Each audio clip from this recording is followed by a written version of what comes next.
เอามันก่อนเอาลำมันลำมันโอ้บุป่าแล้วบ่หักอะไรดิเนาะลงถอยหลังแหงลงคลองได้หน่องตัวบุกกระดีดิโอ้อยู่รอเลยค่อยๆเผื่อกันน้ำลังมาพี่น้องเลยเนาะเอาเขาหันเด้อโอ้บุกป่ามันน้องซ้อนพี่น้อยเนาะเอาหัวเนาะตัดภาพมาบ้านนี่ก็อยู่บ้านอยู่ซองของน้องซ้อนคือเก่าคือเดิมพี่น้อยเนาะฟ้ามืดครึ้มนี่สิเป็นตาจะบ่น้องซ้อนอันนี้ไปปลูกมันฝนสิบ่ห้ำบ่โอ้ยน้องซ้อนมาฮอดบ้านกันยิ้มแป้นเด้อสบายดีเนาะมื้อนี้สิพาอ้ายไปใส่ไปปลูกมันโอ้ยเนาะฝนสิบ่ห้ำบ่เนาะบ่ดอกเนาะโดยโอ้สิไปสุดนี่บ่ดอกมันจะเปื้อนเนาะโดยเอาให้น้องผมไปแป้งล่างก่อนพี่น้อยเนาะเนาะนี่แหละมอเตอร์ไซค์คู่ใจของน้องเพิ่นพี่น้อยเนาะโอ้ยสิรอดอยู่บ่ต้องสอนนี่เนาะพี่น้อยนี่แหละสิไปด้วยคันนี้เนาะเนาะมื้อนี้ก็สิไปให้ไปสวนอันนี้เป็นให้เป็นสวนที่น่าจะเป็นสวนไก่พี่น้อยสวนไก่ที่น้องว่าไว้นั่นยังสิอยู่ใกล้กว่านี้อยู่เนาะเพราะว่าเข้าไปลึกเนาะเอาใกล้ๆก่อนเอาตัวนี้ก่อนพี่น้อยเนาะเอาก่อนสิไปหาไปชมกัน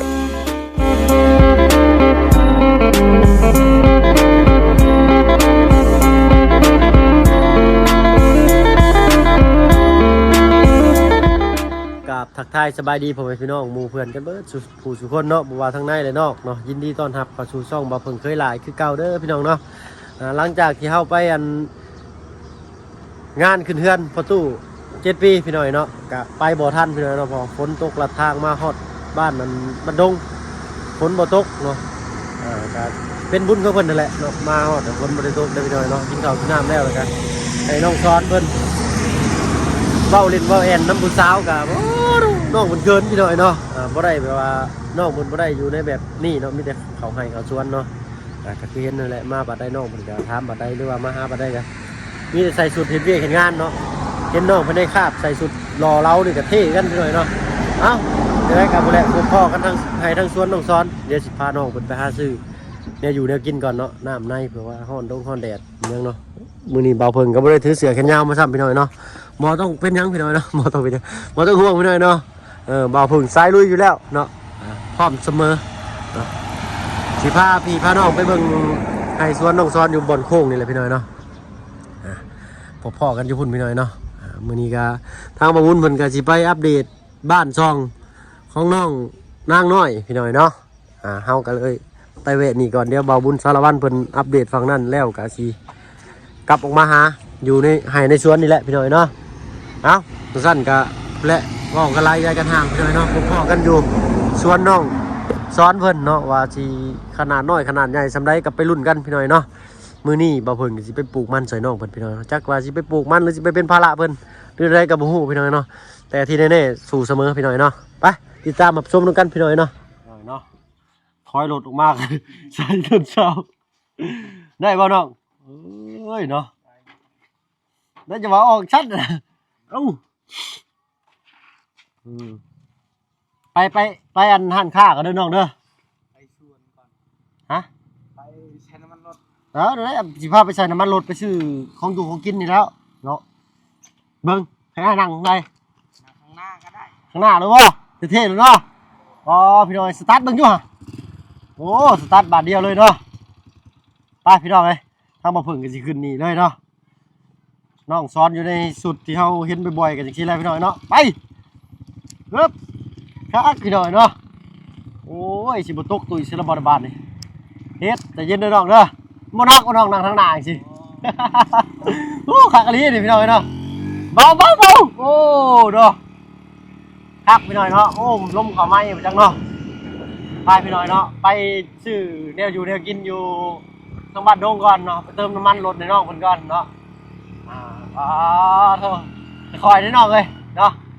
รถมีจักกำลังนะเนาะบ่าวบุญกับขี่อย่างเชียเนาะบ่าวบุญเนาะคักแล้วบาดพี่น้อยเนาะเถอะไปพี่น้องพบพ่อกันอยู่ปั๊มน้ำมันอีกเดือนหนึ่งเนาะตอนนี้กำลังเดินทางขึ้นบ้านดงไปใส่น้ำมันรถก่อนเนาะแต่สวนน้องเป็นโบไก่ที่น้องๆอันนี้เนาะสวนนี่โบไก่พี่น้อยเนาะแต่ว่าเติมน้ำมันไว้ก่อน เนาะอยู่รถมันเมื่อยได้ ไปพี่น้องพบพ่อกันพุ่นแหละปั๊มน้ำมันข้างหน้ากินลมชมวิวพี่น้องเอ้ยใกล้แล้วพี่น้องระวังรถข้างหลังอูมี่เขาเลยเนาะเฮ็ดโอ้โหได้ยังครับ หอดแล้วพี่น้อยเนาะจอดจึ๊กใส่30เลยโอ้บอลใส่น้ำมันนอกมันก็แบบมันแห้งเลยเนาะ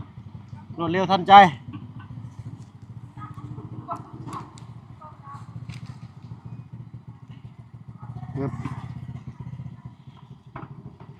เอาเนาะ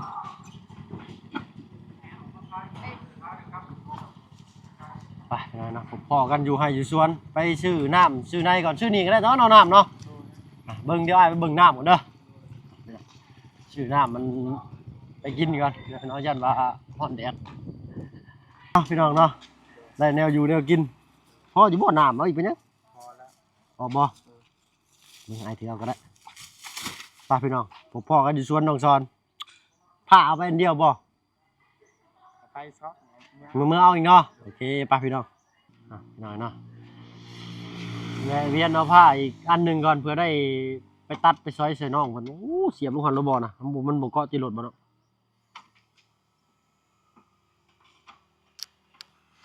ที่เก็บมีดน้องเพิ่นไปหน่อยเนาะ รถน้องเพิ่นนี่ก็ใส่สำหรับขี่ใช้เวียกใช้งานขี่ไปลมเช้ากับบ่ได้เนาะน้องเนาะเช้าบ่กล้านั่งน้ำเล่นเลยนี่เนาะไปถอยออกมาน้องเนาะมันบ่เหี่ยป่ะคือสิบ่เหี่ยหรอกพี่น้องเนาะจะบอกว่าอยู่ใกล้ๆเองรถมันก็แซงกันไปหลุดไปลีนคันเป็นไงเนาะสตาร์ทรถนี่ก็ยังดีเฮาเพิ่งบ้านคำเฒ่าให้สตาร์ทรถให้ก็ยังดีเนาะหมดได้พี่น้อยเนาะโอ้หุ่นเนาะทางมาบุญสารวัตรเพิ่นก็ไปแล้วพี่น้อยเนาะไปอันอึ๊บไปบ้านน้องนางน้อยไปอัปเดตชื่อเขาชื่อคลองไปให้ทางน้องเพิ่นเนาะทางบ่อพึ่งก็มีอันข้าวสาร1 กระสอบพี่น้อยเนาะไปมอบให้ทางอันพอตู้7 ปีเนาะทางเมย์เพิ่นบ่ประสงค์ออกนามพี่น้อยเนาะเดี๋ยวจะจัดแจงเบิ่งอีกพี่น้อยเนาะจะได้ก็รุ่นเบิ่งนำกันพี่น้อยเนาะไปสวนบ่าวซ้อนก่อนตอนนี้เนาะย่านว่าฟ้าลงฝนตกน้องสิบ่ได้เวียกบ่ได้งาน ไปพี่น้องพบพ่อกันอยู่ทางให้หรือว่าสวนเนาะพี่น้อยเนาะใกล้สิฮอดแล้วแหละข้างหน้าแล้วเนาะตัดภาพมาเบิ่งบรรยากาศวัยรุ่น2 ล้อ นั่งมอไซค์วิธีใหม่พี่น้อยเนาะนั่งข้างหน้าบ่นั่งในข้างหลังนี่เนาะบ่ได้รับอากาศ เนาะอันนี้ก็สิเป็นทางไปบ้านสะแล้วพี่น้อยเนาะขอโทษขออภัยพี่น้อยเพิ่งออกมาจากบ้านสะแล้วมุ่งหน้าไปบ้านสกีนี่แหละเนาะทั้งหลายน้องเนาะเบิ่งให้พี่น้องมึงก่อนทางไปพี่น้อยเนาะเพื่ออยากแวะเวียนเข้ามาเยี่ยมอันนี้มันเจ้าบ่นี่กะโอ้เนาะถือว่า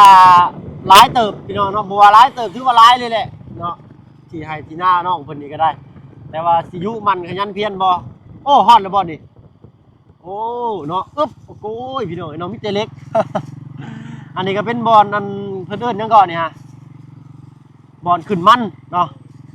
โรงงานมันพี่น้องเนาะเพิ่นรับซื้อค่าที่เลยเนาะโอ้กระต๊อบน้อยบ่น่ะของเจ้าบ่น้องน่ะอ๋อของเจ้าอันนี้อันนั้นของอันชาวบ้านเพิ่นเนาะโอ้ทางไปกะใครลงก่อนบ่รุ่นนี้บ่เป็นยังเราพี่น้อยเนาะพลาดลงนี่ก็ดากบ่พึ่งทางขี้ดินแล้วนี่เนาะ พอแล้วบ่บัดนี้โอ้นี่พี่น้อยเนาะฮอดแล้วพี่น้อยเนาะจะตัดก้อนค่อยตัดก้อนบ่ค่อยยังไปเอาลำมันนี่ไปเอาลำอีกบ่ไปเอาลำอยู่ไสนี่ชวนบอลนี่บอลทางอยู่นี่บ่บ่ได้ใกล้บ่ค่อยไปนำบ่หรือสิเป็นอะไรใช่ทางหน้าหรือใช่ทางหลังไปน้ำขี่บอลนี่ก็ได้อ๋อเอาให้น้องคนไปซะพี่น้อยเนาะเพราะว่ายันเอามาลำบากนะเนาะเดี๋ยวอันบอกในวิธีตัดได้ เดี๋ยวสิตัดถาป่ะเนาะอย่างน้อยๆให้คอยตัดมันถากันยังดีเนาะ เอาน้ำเนาะกินแล้วเด้อ โดยอเมนอยู่พุ่นครับ ไปหลุมบ่ใช้ตัดไปได้ฮะปึ๊บปะอันนี้ก่อนเนาะไอ้เนาะคักกะลีอันนี้ มันตายเลย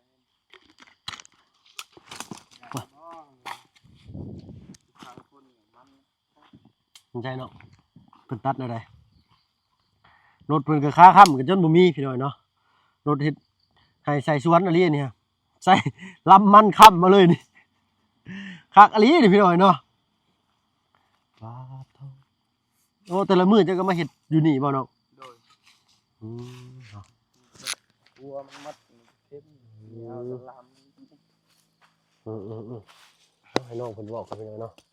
เขาเลือกเอาตัวใดยังบ่ตายสิตัวมันเน่าๆเขาตัดออกเนาะเขาเสียบทางปลายหรือทางต้นลงเนาะ ทางนี้ เอาประมาณคืบหนึ่งเนาะ โดย ใช้เอามาเบิ่งอยู่ฮะลำหนึ่งตัดได้จักอันหรือว่าประมาณ20 เซนเลย ผมมาแหน จะได้ตึ๊บเนาะ สำนี อ๋อตัวใดมันบ่ตายเขาก็ตัดเอาเนาะ โดย จิ้มอันนั้นเนาะเน่าปักไปมันก็เสียแห้งซื่อเลยเนาะน้องเนาะสมมุติมันเน่าเนาะ โดยตายเลยนี่กับเอาว้าว ตัวใดมันดำๆบ่ตายเบิ่งเอาฟังเสียงน้องเพิ่นเนี่ยเจ้าน้อยน้องเพิ่นสิไปเอาอันลำมันเฮาก็สิตัดถาน้องเพิ่นสิหน่อยเนาะ แบบว่ามันอ่อนเห็นยาอ่อน มันอ่อนเลย เป็นนี่บ่พี่น้อยเนาะ โดย นี่เนาะตัดออกก่อนเนาะ โดย ได้บ่น้องซำนี่ ได้ ลำเขียวๆจังซี่ประมาณ20 เซนพี่น้อยเนาะ โดย ซำนี้เด้อนี่เนาะ โดย เนาะ ชำนี้ก็ได้ ชั้นกว่านี้ก็ได้บ่ โดย ประมาณนี้โอเคบ่หรือยาวบ่ โอเคดีแล้ว นี่พี่น้อยเนาะ20 เซน30 เซนเพื่อเสียบลงจึ๊กเนาะนี่ประมาณนี้พี่น้อยเนาะ โดย เห็นอยู่บ่พี่น้องเนาะปึ๊บนี่ตามติดชีวิตน้องซ้อนมื้อนี้พี่น้อยเนาะคักอลีอันนี้อันนั้นอันนี้ยังเอาได้บ่น้อง เอาบ่ได้แล้ว มันอ่อนบ่ โดยมันอ่อนแล้วมันตาย มันอ่อนแล้วมันตาย เอาแต่โตที่มันแก่หันมีแบบนี้แล้วเอาบ่ได้ อ๋อปลายๆมันทำบ่เอาเนาะ โดย คันว่าซ้ำนี้ก็ตัดทิ่มเลยนี่เนาะ โดยเน่ามันแล้ว เน่า ตัดบอลนี้รถ ตัดบ่นี่รถเนาะ โดย ปึ๊บ ตายคลาเจ้าปุกมันตาย มันก็เมื่อยเฮาซื่อๆเนาะเอาไปเสียบมันก็ตาย โดย เนาะโอ้นี่ตัดเบิ่งก่อนพี่น้องอันนี้ได้เนาะน้องซ้อน ได้ เขียวๆจังซี่เนาะ ได้ ก่อนพี่น้อยเนาะคือโอ้ยบ่าวบุญเพิ่นสิฮู้อยู่บ่เด้เนาะเฮามาดีอยู่นี่ เดี๋ยวให้เพิ่นโทรหาพี่น้อยนี่เนาะประมาณนี้พี่น้อยเนาะนี่เอาจัก2 ท่อนก็พอนี่ โดย ประมาณนี้พี่น้อยเนาะโอ้เนาะคักแบบนี้เอ้าข้าซั่นให้น้องเพิ่นไปเอาอันลำมันมาก็ได้เที่ยวทางบ่าวเพิ่งสิตัดถาจักเล็กจักน้อยพี่น้อยเนาะ โดยใจขอบใจ บ่ได้เสียเวลา ที่มาตัด โอ้บ่เป็นหยังน้องเอ้ยซอยเรือเจ้าเนาะ โดย ผู้ใหญ่เพิ่นก็สิดีอกดีใจดอกเห็นน้องเฮ็ดเวียกเฮ็ดงานเนาะ โดย เพิ่นเบิ่งเจ้าอยู่ได้น้องไอ้น้องเพราะว่าคนขยันเพิ่นสิมักเนาะนี่แหละชีวิตของน้องเพิ่นพี่น้อยเนาะเกิบกะเดี๋ยวรอบหน้าน้องเอ้ยเนาะ โดย เดี๋ยวอ้ายสิเบิ่งให้อยู่เฮือนมันมีบ่เนาะมีก็เจ้าใส่เบอร์หยังอันนี้ฮะ เบอร์43 43โอ้ยของบ่เพิ่งใส่40 41พี่น้อยเนาะเกิบก็ถุงเท้าก็บ่ได้ใส่พี่น้อยเจ้าต้องใส่ถุงเท้าไว้น้อง บ่มี บ่มี โดย แล้วกันสิได้พาน้องเพิ่นไปหั่นเกียรติคือเก่าพี่น้อยเนาะ โดย สมมุติว่าเฮาใส่ถุงเท้าเข้าไปรองเท้าเฮามันเป็นจังซี่ก็คือว่าได้พี่น้อยเนาะต้องเอารองเท้าที่แบบว่าใส่เฮ็ดเวียกเฮ็ดงานเลยเนาะจังได๋ก็แล้วแต่เดี๋ยวสิเบิ่งให้ก่อนพี่น้อยเนาะถ้าว่าจังได๋ก็ถ้ามีก็สิเอามาให้พี่น้อยเนาะ โดย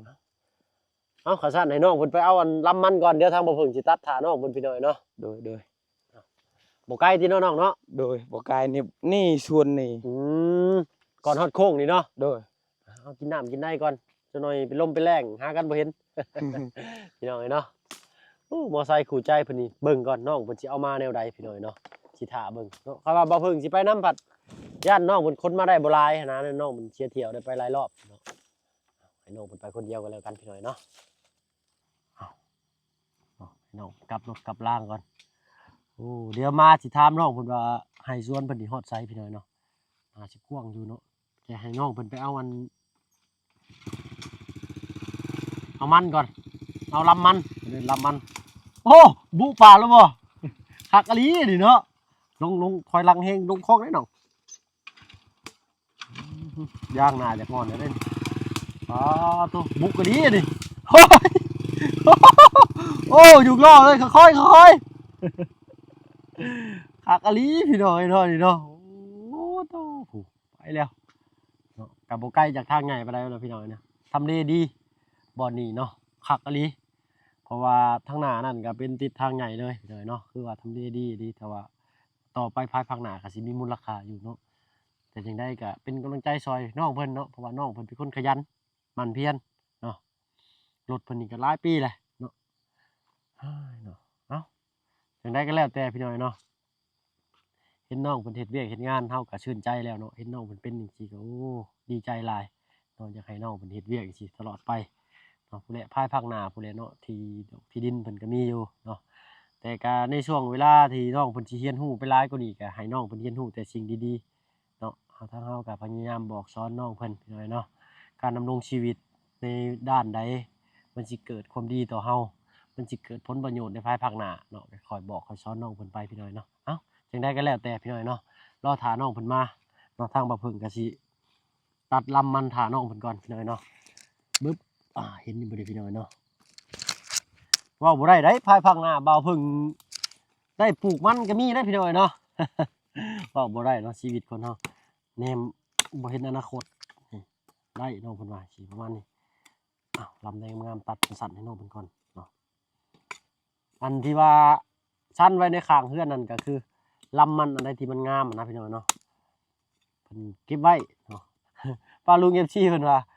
แนมเห็นว่าเอ้าต้นกัญชาบ่เพิ่นว่าบ่แม่นเด้อพี่น้องเด้อเนาะเป็นอันใบมันต้นเนาะเพราะว่ามันเป็นลำเดียวขึ้นไปเนาะมันก็เลยออกมางามเนาะเพราะว่ามันอยู่ในชุ่มน้ำตลอดอันนี้เน่าจังโอ้ยังได้อีกบาทนึงพี่น้อยเนาะมันน้อยก็เอาบันไดนี่แหละนี่อันนี้ก็คือสิได้อยู่ดอกเนาะอันนี้บ่ได้น้องบ่มันยังอ่อนเนาะตัดขาน้องเพิ่นก่อนพี่น้อยเนาะเอาขะชั้นก็สิตัดมันทาน้องเพิ่นก็แล้วกันพี่น้อยเนาะรอทาน้องซ้อนเพิ่นมาก็สิปึ๊บให้น้องเพิ่นพาเลาะเบิ่งพี่น้อยเนาะน้องซ้อนเพิ่นยังไปเอาลำมันอยู่พี่น้อยเนาะไปพี่น้อยเนาะโอ้ยเด้เนาะมาบีบตอกบีบแต่แถวนี้เนาะเอ้าตะกู้เอ้าถ้วยเอ้าบาทนี่มาเดี๋ยวใดไปเดี๋ยวใดบาทนี่โอ้เนาะทั้งลุงเพิ่นก็นำหลังมาพี่น้องเอ้ยเนาะเอาเข้าหันเด้อโอ้บุกป่ามันน้องซ้อนพี่น้องเนาะเอาหัวเข้าหันเด้อ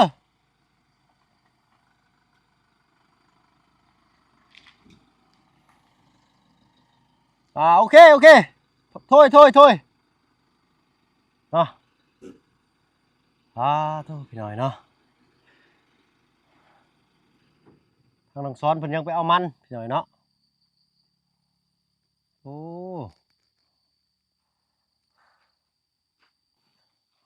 โทษ